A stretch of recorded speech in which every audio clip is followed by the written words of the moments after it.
Hey guys, on this video I'm going to go through the basics of setting up your Moza Mini S gimbal and tell you a few quick tips on how to get started. Fold it up, it's pretty much the smallest gimbal right now you can get on the market.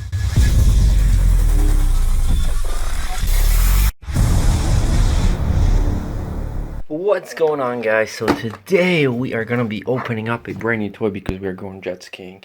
We're going to be doing the Moza Mini S Essential Smartphone Gimbal. It's about time I got myself a gimbal. This is invented for video. Well, of course it is. Goodson.com. Comes with a gimbal, mini tripod stand, which is really cool. Charging cable, camera control cable, storage pouch user. The really cool thing is this has a built-in power bank, which is really neat, which is really what I need. So yeah, let's just get this back. Oh yeah, and I also got the 360, so make sure you tune in for a review for this.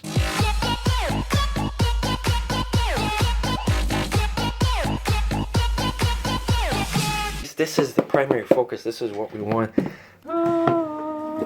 Alright, so what do we get? We get our manual, which hopefully will be self-explanatory. There's the pouch. This is the base for the tripod. So this is the little mini tripod that you can use for pretty much anything. That's cool. Well, this is a USB-C charging cable.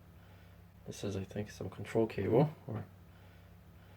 The maximum payload for this gimbal is 260 grams. The gimbal itself weighs about 495 grams. Folded up, it's pretty much the smallest gimbal right now you can get on the market. The maximum phone dimensions are 58 to 88 millimeter. The charging time is 3 hours. And the battery life is 8 hours because it's a pretty hefty little power bank in here. The charging port for the gimbal is USB-C and it's located right here. You want to make sure you charge this up. The LED that shows how much battery left is right here, and it's actually very well designed that it will come in 3 different lights that are put together, but as the first light is draining, it softly dims out. If you have 3 lights, the battery level is 70% to 100%, and as you can see, it's slowly dimming right now. So it's going to be at about, I believe, 50 to 70 once it hits 2 lights, and then again 20 to, I think, 50 when it gets to 1 light. This is sort of calibrates on its own. All you really need to do is turn this like so. Don't worry if it's a little hard, and then this will snap right in there. And as I said earlier, if you pull this back, it's the same thing to close it. You will get some wear and tear right here, but don't worry about it. It's not going to damage your gimbal.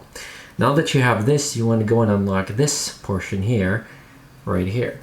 You also hear a click, and then you swing it around this way. Now you're ready to turn it on.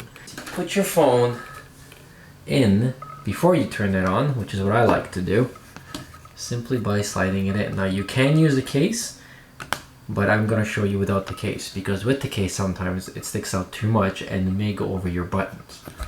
So let's open this up. There we go. So now you can see it sort of falls down. So let's turn this on.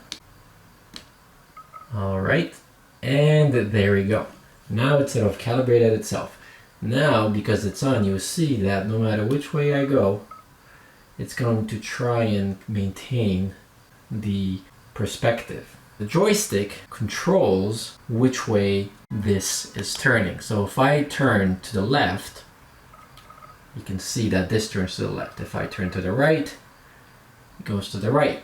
And it goes about 180 degrees each way. Now you can go up and down as well. And it also does about 180 in each direction. So there is a mode called Inception that you can activate when you press down 3 times. So what it does is it records the top, pretty much the ceiling, as in the movie The Inception.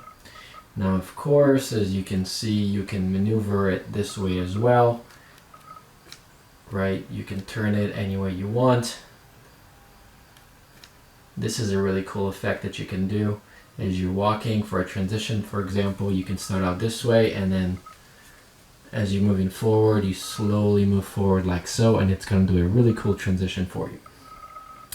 Let's snap this back to its original position. To do that, I believe you press this trigger button twice.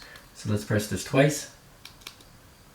And then now it sort of sets itself to the center where it started. Now let's turn this on and go into our camera mode. All right, so are we zoomed in here?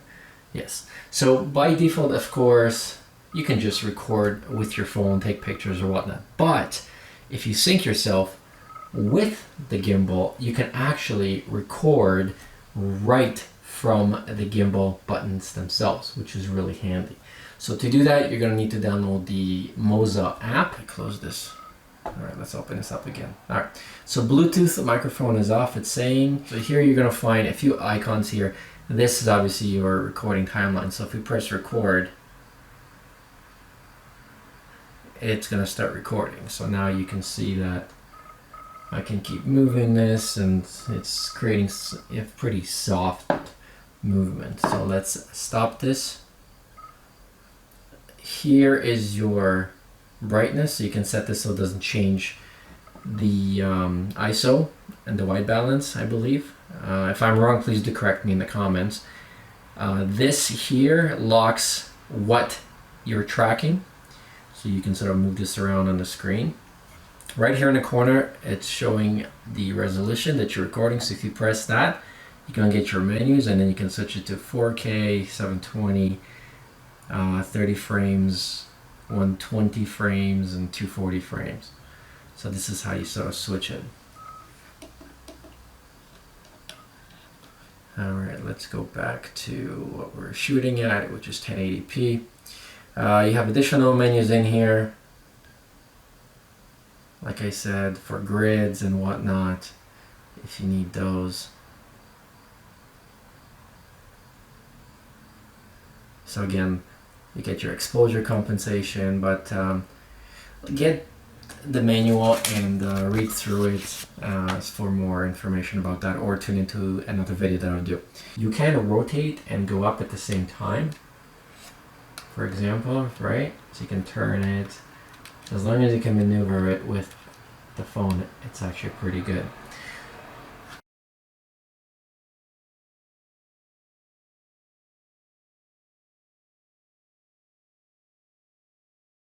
Here's some test footage using the Moza Gimbal S.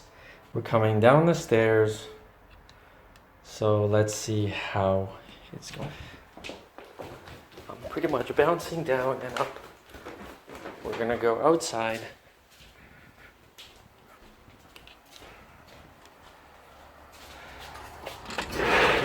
To the backyard that we just did a second ago. So let's see. Coming down basically, and now I am moving. It's takes a little getting used to, but as you can see, I'm jumping. So I don't know, you tell me. I'm running. So that's basically. Now if you were to go really slowly, then you can see that you get some buttery smooth video, but you also have to. Okay, so you want to probably launch the app, because as you can see, I'm not tracking my face, so therefore it's not really moving, so it's screwing all over the place. So this was just a really quick test without tracking. Alright, so I am pretty much in the same spot that I was a second ago. This is just my phone with a regular selfie stick. So let's see the difference. So I'm just coming down, so I don't know how it's bouncing, and now we're taking the exact same tour as we were last time. We're in the kitchen, and now, you know, I'm just gonna go in, and then I think I remember I jumped while I ran. Let's go running, and that's basically it. So selfie stick handheld with the cell phone, so we're just walking down normally, not even running. We're gonna go forward now, and now we're gonna go basically out same way And now we've pretty much gone to here. So this is for hobbyists. The price point of this gimbal is extraordinary. It's only $75 US, or about $100 Canadian, which is just insane, honestly. It is a little heavier after a while. It does get heavy, I'm not gonna lie. But the good thing is you can plug in your Android into where is it here? I'll show you guys. Where is it? Right here. Okay, let me just turn this off because it's there we go.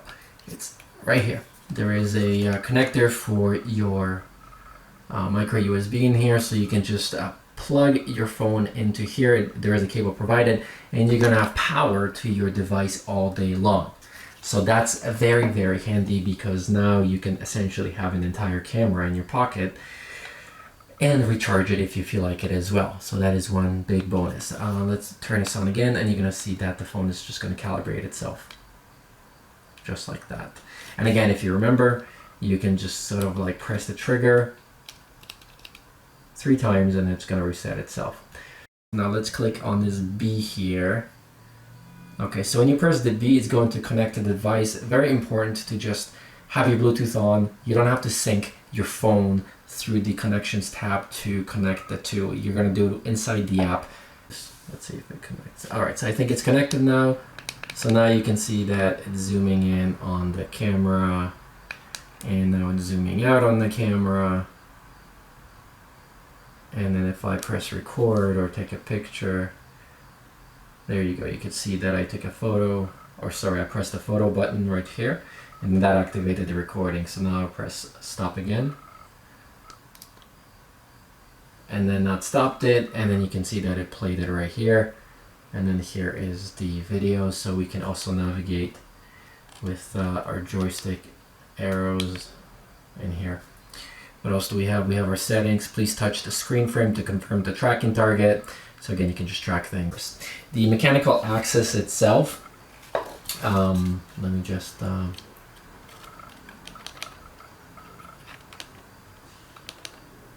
so the mechanical axis itself is 315 for the roll axis, the pen axis is 270, and the tilt axis is 200 degrees. Now, if you're going to be shooting at a low angle shot, you want to pull the upper clip outward sufficiently and place the phone in a slightly upward position to avoid the collision between the phone and the roll arm, which is right sort of here, like, yeah, sort of like that you want to do. I also wanted to show you that if for some reason this stops functioning for whatever reason, or stops being buggy, just turn it off and then turn it on. So hold this for 3 seconds, let it die, and as long as the phone is in there, turn it back on and it will just sort of recalibrate itself. There is a way to calibrate this gimbal. So like I said, if there's any abnormal operation, you want to calibrate it, and if you turn on the gimbal and the horizontal angle is deviated, which can be solved after recentering, you probably want to calibrate the gimbal. You also receive this little mini stand. Now you can hook this up like so, and I actually really do dig this because it supports it, and I actually use it for other tripods as well, and it keeps it nice and stable, which means you can do some really nice shots by having it basically sort of sit there like so. Right, you can do some really nice pans. Now, one thing about panning, the slower you move the button, the slower it will move, right? So you can go this slow, or make it faster, or go this slow, or make it faster, or make it down or up as you're turning. So very sophisticated piece of technology here. They also provided you with this cable here. So you plug this right here, right into here, and then you can connect it to the gimbal, and then this will allow you to control other functions of the cell phone. If you enjoyed this video and you found it helpful, please click that button, and of course if you're watching this on YouTube, click the bell to get notified of new videos. Oh, and if you want to get this, look in the description. I'll see if I can get you guys a code. Thank you. Bye-bye.